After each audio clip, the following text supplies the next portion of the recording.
Mesdames, Messieurs, bonsoir. Merci de nous suivre. Direction Pau, dans le sud-ouest de la France, avec ces images. C'est dans cette ville que Emmanuel Macron et les chefs d'État du G5 Sahel se sont retrouvés ce 13 janvier pour parler de stratégie de lutte contre le terrorisme dans le Sahel.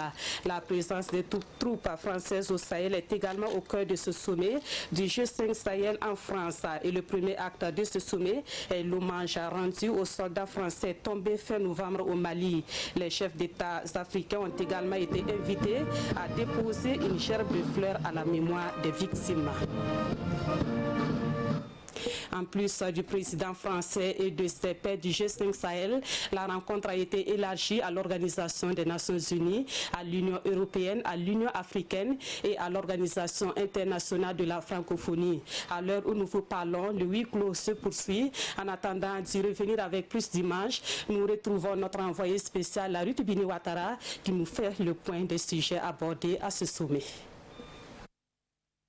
Après la cérémonie d'hommage, Roch-Marc Christian Kaboré et ses pairs ont répondu présents à l'invitation du château de Pau du président Emmanuel Macron.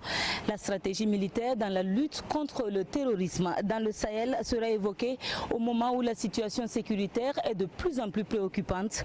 L'ONU, l'Union africaine, le Conseil européen, tous y participent et c'est l'occasion d'évoquer le financement de la force conjointe, son inscription sous le chapitre 7 de la Charte des Nations Unies.